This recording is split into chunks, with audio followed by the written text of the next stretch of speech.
നമ്മളെല്ലാവരും രാത്രി വീട്ടിൽ തനിച്ചിരിക്കുമ്പോൾ ഇടയ്ക്ക് നമുക്ക് ചെറുതായൊന്ന് ഭയം തോന്നും. എന്നാൽ ശരിക്കും നമ്മൾ തനിച്ചിരിക്കുന്നത് കൊണ്ടല്ല ഭയം തോന്നുന്നത്. ഒരുപക്ഷെ നമ്മുടെ ഒപ്പം മറ്റാരെങ്കിലും ഉണ്ടോ എന്ന് ചിന്തിച്ചാണ്. മനുഷ്യനുണ്ടായ കാലം മുതൽ ഇരുട്ടിനുള്ളിൽ എന്താണെന്നറിയാതെ അവിടെ ഭൂതമുണ്ടാകുമോ പ്രേതമുണ്ടാകുമോ എന്നിങ്ങനെ ഒരുപാട് കഥകളുണ്ട്. 1000-500 വർഷങ്ങൾക്ക് മുൻപ് അമാനുഷികമായ ഒരു കാര്യം സംഭവിച്ചാൽ അതിനെ പ്രേതകഥകൾ എന്ന് പറയും. എന്നാൽ ടെക്നോളജി പരമായി ഒരുപാട് പുരോഗമിച്ച ഇന്നത്തെ കാലത്ത് ഇങ്ങനെ ഒരു അമാനുഷിക സംഭവം നടന്നാലോ?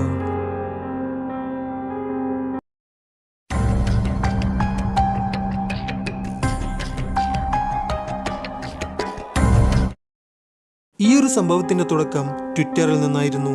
ആഡം എലിസൺ എന്ന വ്യക്തിയുടെ ജീവിതത്തിൽ ഒരുപാട് സ്ട്രേഞ്ച് ആയിട്ടുള്ള ഒരുപാട് വിയേർഡ് ആയിട്ടുള്ള കാര്യങ്ങൾ സംഭവിക്കാൻ തുടങ്ങി. നമുക്കാണ് ഇങ്ങനെയൊരു സ്ട്രേഞ്ച് ആയിട്ടുള്ള കാര്യം സംഭവിക്കുന്നതെങ്കിൽ നമ്മളത് നമ്മുടെ വീട്ടുകാരോടോ കൂട്ടുകാരോടോ പറയും. എന്നാൽ ആഡം തനിക്ക് സംഭവിച്ച എല്ലാ കാര്യങ്ങളും ട്വിറ്ററിൽ പോസ്റ്റ് ചെയ്യാൻ തുടങ്ങി. ഇത് കണ്ട കുറച്ചുപേര് എന്താണ് താങ്കൾ ഇങ്ങനെയൊക്കെ പറയുന്നതെന്ന് കമന്റ് ഇട്ടു. ഇത് കണ്ട് ആഡം നൽകിയ റിപ്ലൈ എന്താണെന്നാൽ, ഒരു ദിവസം എൻ്റെ സ്വപ്നത്തിൽ ഒരു ചെറിയ പയ്യൻ കടന്നു വന്നു. ഒരു ദിവസമാണെങ്കിൽ കുഴപ്പമില്ല, പക്ഷേ 2-3 ദിവസം അടുപ്പിച്ച് ഇതേ പയ്യൻ തന്നെ എൻ്റെ സ്വപ്നത്തിൽ വന്നു. അപ്പോൾ എനിക്ക് അത് വളരെ സ്ട്രേഞ്ച് ആയി തോന്നി. ഇതായിരുന്നു ആഡം നൽകിയ റീപ്ലൈ. എന്നാൽ ആദ്യം ഇതൊന്നും ആരും തന്നെ വിശ്വസിച്ചില്ല. ഫേമസ് ആവാൻ വേണ്ടി ആഡം തന്നെ ഓരോ കഥയുണ്ടാക്കുകയാണെന്ന് ആളുകൾ പറയാൻ തുടങ്ങി. എന്നാൽ ആഡം തനിക്ക് സംഭവിച്ചതെല്ലാം തെളിവ് സഹിതം കാണിച്ചു. ആദ്യം മുതൽ ആഡം പറഞ്ഞത് ആരും വിശ്വസിച്ചില്ലെങ്കിലും 1-2 പേർ ആഡം പറഞ്ഞതെല്ലാം വിശ്വസിച്ചു. സ്വപ്നത്തിൽ വരുന്ന ആ പയ്യൻ ആരാണെന്നും കാണാൻ എങ്ങനെയാണെന്നും ആഡത്തിനോട് അവർ ചോദിക്കാൻ തുടങ്ങി. ആഡം തനിക്ക് കഴിയും വിധത്തിൽ സ്വപ്നത്തിൽ കണ്ട ആ പയ്യനെ ഒരു പേപ്പറിൽ വരച്ച് ആ ഫോട്ടോ എടുത്ത് ട്വിറ്ററിൽ പോസ്റ്റ് ചെയ്തു. സ്വപ്നം എല്ലാവരും കാണാറുള്ളതാണ്, വിമാനത്തിൽ പോകുന്നതും കാറിൽ പറക്കുന്നതും എന്നിങ്ങനെ. എന്നാൽ ആഡം കണ്ട സ്വപ്നം താൻ താമസിക്കുന്ന വീട്ടിൽ താൻ കിടന്നുറങ്ങുന്ന അതേ ബെഡ്റൂമിൽ അമാനുഷികമായ പല കാര്യങ്ങളും സംഭവിക്കുന്നതായാണ്. കാണുന്നത് സ്വപ്നമാണെങ്കിലും ഇതെല്ലാം ശരിക്കും സംഭവിക്കുന്നത് പോലെ വളരെ റിയലിസ്റ്റിക് ആയി ആഡത്തിന് ഫീൽ ചെയ്യാൻ തുടങ്ങി. ആഡം കിടക്കുന്ന മുറിയുടെ കോർണറിൽ ഒരു ഗ്രീൻ കളർ ചെയറുണ്ട്. ആഡം കാണുന്ന സ്വപ്നത്തിലെ ആ പയ്യൻ ആ ചെയറിൽ വന്നാണ് എപ്പോഴും ഇരിക്കാറുള്ളത്.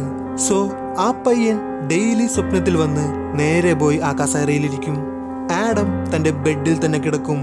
എന്നിട്ട് രണ്ടുപേരും പരസ്പരം മുഖത്തോട് മുഖം നോക്കിയിരിക്കും. അങ്ങനെ ഒരു ദിവസം ആ പയ്യൻ ചെയറിൽ നിന്നും എഴുന്നേറ്റ് ബെഡിനടുത്തേക്ക് ആഡത്തിന് നേരെ നടക്കാൻ തുടങ്ങി. ആ പയ്യൻ തൻ്റെ അടുത്തേക്ക് വരുന്നത് കണ്ട ആഡം പേടിച്ച് ഉറക്കത്തിൽ നിന്നും ഞെട്ടി എഴുന്നേറ്റു. ഉറക്കത്തിൽ നിന്നും എഴുന്നേറ്റ് തനിക്ക് സംഭവിച്ച ഈ കാര്യവും ആഡം ട്വിറ്ററിൽ പോസ്റ്റ് ചെയ്തു. തനിക്ക് എന്താണ് സംഭവിച്ചു കൊണ്ടിരിക്കുന്നത് എന്നറിയാതെ ഒരാഴ്ച കടന്നുപോയി. അത് കഴിഞ്ഞ് പെട്ടെന്നൊരു ദിവസം ആഡം താൻ ലൈബ്രറിയിൽ നിൽക്കുന്നതായി സ്വപ്നം കണ്ടു.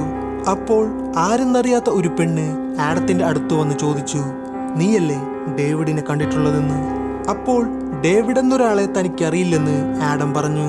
എന്നാൽ ആ പെണ്ണ് പറഞ്ഞത് എന്താണെന്നാൽ, ഇല്ല, ഡേവിഡിനെ നിനക്ക് നന്നായി അറിയാം, അവൻ നിന്റെ സ്വപ്നത്തിൽ വരാറുണ്ട്. അപ്പോഴാണ് ആഡത്തിന് മനസ്സിലായത് തന്റെ സ്വപ്നത്തിൽ വരാറുള്ള ആ പയ്യന്റെ പേര് ഡേവിഡ് എന്നാണെന്ന്. ലൈബ്രറിയിലെ സ്വപ്നം തീരുന്നതിന് തൊട്ട് മുൻപ് ആ ലേഡി ആഡത്തിനോട് മറ്റൊരു കാര്യം കൂടി പറഞ്ഞു. എന്തൊക്കെ സംഭവിച്ചാലും ഒരിക്കലും 3 ചോദ്യങ്ങൾ ഡേവിഡിനോട് ചോദിക്കരുതെന്ന്. അതിനുശേഷം ആഡം പെട്ടെന്ന് സ്വപ്നത്തിൽ നിന്നും ഉണർന്നു. ആ പയ്യന്റെ പേര് ഡേവിഡാണെന്ന് മനസ്സിലാക്കിയ ശേഷം ഡേവിഡ് തന്റെ സ്വപ്നത്തിൽ വരാനായി ആഡം കാത്തിരുന്നു. എന്നാൽ അടുത്ത 2 ദിവസവും ആഡത്തിന്റെ സ്വപ്നത്തിൽ ഡേവിഡ് വന്നില്ല.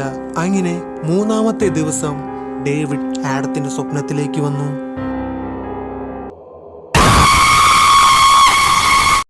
ഡേവിഡിന് വേണ്ടി താൻ കാത്തിരുന്നത് കൊണ്ട് ഇത്തവണ ആഡത്തിന് അത്ര ഭയമുണ്ടായിരുന്നില്ല. കൂടാതെ ഡേവിഡിനോട് ചോദിക്കാൻ കുറച്ച് ചോദ്യങ്ങളും ആഡം കരുതി വെച്ചിരുന്നു. അങ്ങനെ ആഡം പ്രതീക്ഷിച്ച പോലെ അന്ന് രാത്രി സ്വപ്നത്തിൽ അതേ ചെയറിൽ ഡേവിഡ് വന്നിരുന്നു. അങ്ങനെ എവിടെ നിന്നൊക്കെയോ കുറെ ധൈര്യം സംഭരിച്ച് ആഡം ഡേവിഡിനോട് ചോദിച്ചു, ഡിയർ ഡേവിഡ്, നിന്റെ തലയിൽ ഇതെന്തു പറ്റിയതാണെന്ന്. അപ്പോൾ ഡേവിഡ് മറ്റെങ്ങോട്ടോ നോക്കിക്കൊണ്ട് ആഡത്തിനോട് മറുപടി പറയുന്നു, അത് സൂപ്പർ മാർക്കറ്റിൽ വെച്ച് ഒരു ആക്സിഡന്റ് പറ്റിയതാണ്. അപ്പോൾ ആഡം ചോദിച്ചു, സൂപ്പർ മാർക്കറ്റിൽ വെച്ച് എന്ത് ആക്സിഡന്റ് ആണ് അന്ന് സംഭവിച്ചത്? അപ്പോഴും ഡേവിഡ് വേറെങ്ങോട്ടോ നോക്കിക്കൊണ്ട് വീണ്ടും മറുപടി പറയുന്നു. സൂപ്പർ മാർക്കറ്റിലെ ഒരു ഷെൽഫ് എൻ്റെ തലയിൽ വന്നു വീണതാണ്. അപ്പോൾ വീണ്ടും ആഡം ചോദിച്ചു, ആ ഷെൽഫ് ഡേവിഡിന്റെ തലയിലേക്ക് ആരെങ്കിലും തള്ളിയിട്ടതാണോ? ഇത് കേട്ട ഉടനെ എങ്ങോട്ടോ നോക്കിക്കൊണ്ടിരുന്ന ഡേവിഡ് പെട്ടെന്ന് ആഡത്തിന്റെ മുഖത്തേക്ക് നോക്കി. എന്നിട്ട് ചെയറിൽ നിന്നും ചാടി എഴുന്നേറ്റ് ആഡത്തിന്റെ അടുത്തേക്ക് നടന്നു നീങ്ങി. ഇത് കണ്ട ഉടനെ ആഡം സ്വപ്നത്തിൽ നിന്നും ഞെട്ടി എഴുന്നേറ്റു.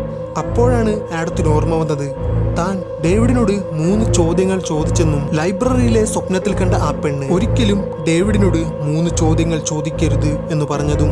അതിനുശേഷം ഒരു 2 ആഴ്ച ഒന്നും സംഭവിക്കാതെ കടന്നുപോയി. ആഡത്തിന്റെ സ്വപ്നത്തിൽ ഡേവിഡ് വരാതെയായി. അങ്ങനെ ആഡം ഇതിനെക്കുറിച്ച് റിസർച്ച് ചെയ്യാൻ തുടങ്ങി. ഡേവിഡ് എന്നൊരു പയ്യൻ സൂപ്പർ മാർക്കറ്റിൽ വെച്ച് ആക്സിഡന്റായി മരിച്ച എന്തെങ്കിലും ന്യൂസ് ഉണ്ടോ എന്ന് നോക്കിയപ്പോൾ ഒന്നും തന്നെ കണ്ടെത്താനായില്ല. ഡേവിഡ് എന്നൊരു പയ്യൻ മരിച്ചതായി ഒരു ന്യൂസും ഗൂഗിളിൽ നിന്നും കിട്ടിയില്ല. അങ്ങനെ ഡേവിഡ് തന്റെ സ്വപ്നത്തിൽ വരാതെയായപ്പോൾ എല്ലാം അവസാനിച്ചു എന്ന് ആഡം കരുതി. എന്നാൽ അതിനുശേഷമാണ് പ്രതീക്ഷിക്കാത്ത പല കാര്യങ്ങളും സംഭവിച്ചത്. ആഡത്തിന്റെ വീട്ടിൽ 2 പൂച്ചകളെ വളർത്തുന്നുണ്ടായിരുന്നു.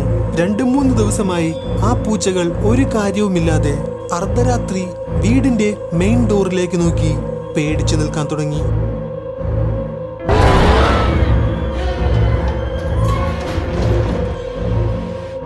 ഇത് കണ്ട ആഡം കയ്യിലൊരു ക്ലോക്കും പിടിച്ച് അത് ഫോട്ടോ എടുത്ത് ട്വിറ്ററിൽ പോസ്റ്റ് ചെയ്തു. അപ്പോഴാണ് എല്ലാവർക്കും മനസ്സിലായത് ഡേവിഡ് തിരിച്ചെത്തിയെന്ന്.